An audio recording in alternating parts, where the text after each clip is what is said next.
selamat pagi anak-anak. Jumpa lagi dalam pelajaran Bahasa Indonesia bersama saya, Ibu Welmi Baitano. Sebelum kita memulai pelajaran, mari kita berdoa menurut agama dan kepercayaan kita masing-masing. Berdoa mulai. Berdoa selesai. Selamat pagi anak-anak.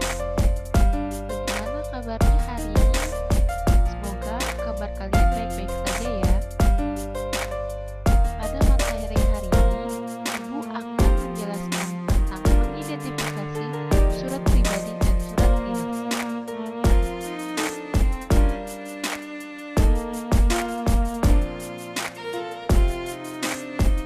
Sebelum Ibu menjelaskan tentang pengertian surat pribadi dan surat dinas, maka Ibu akan menjelaskan kompetensi dasar dan tujuan pembelajaran pada materi hari ini. Yang pertama yaitu kompetensi dasar 3.6, mengidentifikasi informasi, kabar, keperluan, permintaan, dan atau permohonan dari surat pribadi dan surat dinas yang dibaca dan didengar.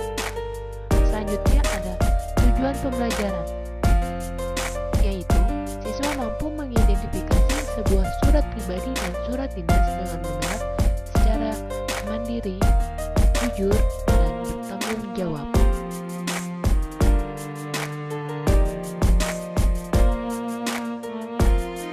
Pada zaman dahulu, surat ditulis dengan bahasa yang sangat sederhana. Pengiriman surat juga sangat sederhana.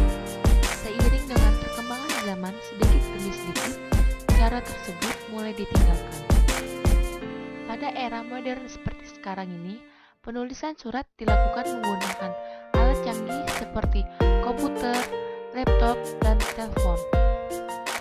Hal tersebut dilakukan karena penggunaannya dianggap lebih cepat, praktis, dan dapat disimpan.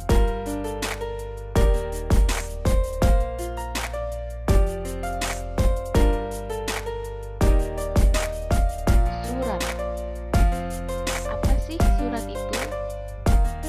Surat adalah suatu sarana komunikasi tertulis untuk menyampaikan informasi, pernyataan, atau pesan kepada pihak lain.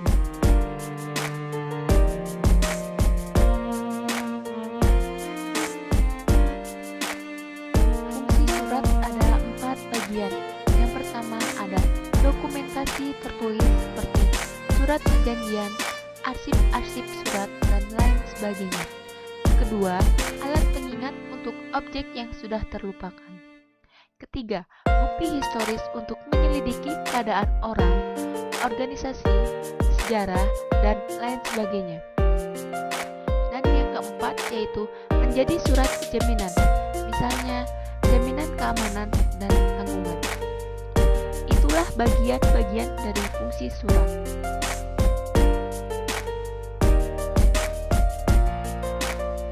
Selanjutnya ada perbedaan surat pribadi dan surat dinas. Sebelum Ibu melanjutkan materi ini, sebaiknya anak-anak mempersiapkan buku tulis dan pulpen untuk mencatat bagian-bagian hal yang terpenting untuk kita pelajari hari ini. Baik, Ibu akan menjelaskan tentang perbedaan surat pribadi dan surat dinas.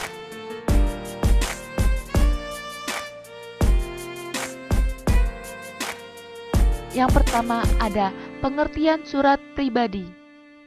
Surat pribadi adalah surat yang digunakan sebagai media komunikasi dengan tujuan menyampaikan informasi yang bersifat pribadi. Misalnya surat kepada keluarga, teman, dan sahabat. Berikut adalah di samping contoh surat pribadi. Kota Raja, 21 Maret 2007. Sahabatku, Rina Damayanti, di Kota Raja. Salam persahabatan. Hai, apa kabar? Bagaimana keadaanmu? Sehat dan bahagia bukan? Apakah kamu masih menanam bunga mawar? Aku ingin sekali bertemu kamu, Lori. Kamu pasti tambah cantik ya. atau mungkin tambah gemuk. Rina, sahabatku yang baik, sejak kita berpisah, banyak yang terjadi di sini.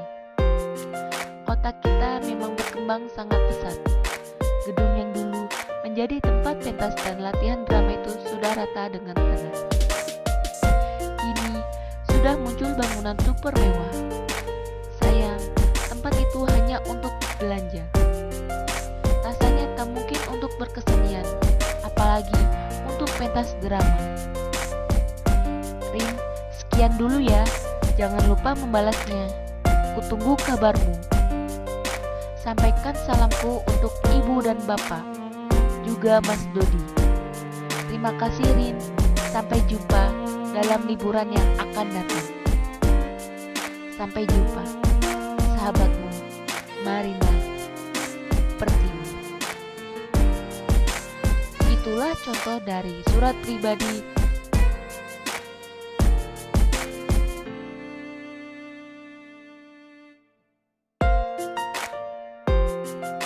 Selanjutnya ada ciri-ciri surat pribadi. Yang pertama, tidak menggunakan kop surat. Kedua, tidak menggunakan nomor surat. Ketiga, salam pembuka dan salam penutup bersifat santai dan non-formal. Dan yang keempat, yaitu penggunaan bahasa bebas tapi sopan.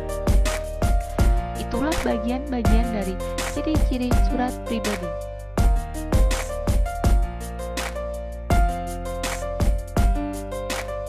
Kedua, ada pengertian surat dinas.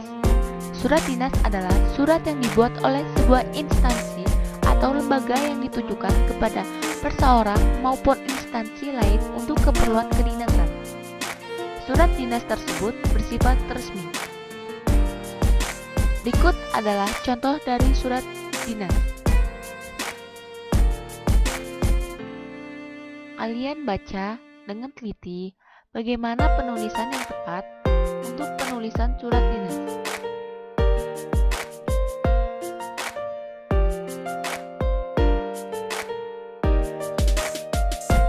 Selanjutnya, apa saja ciri-cirinya? Ciri-ciri surat dinas memiliki 4 macam. Yang pertama, terdapat kop surat. Kedua, memiliki nomor surat, lampiran, dan perihal. Ketiga, menggunakan bahasa resmi. Keempat, adanya stempel instansi ataupun lembaga pada surat.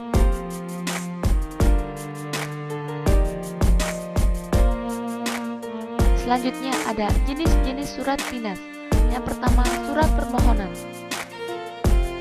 untuk meminta bantuan kepada instansi ataupun lembaga.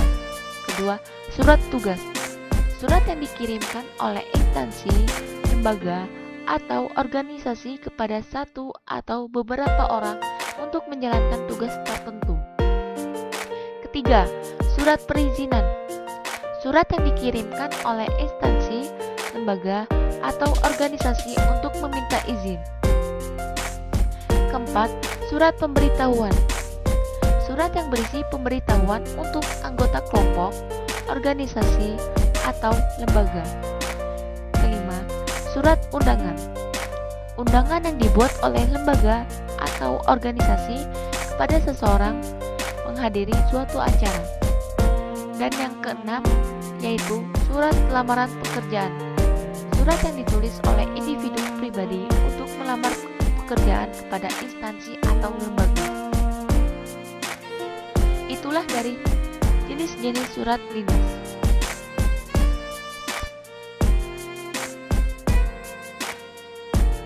Sekian materi pembelajaran hari ini.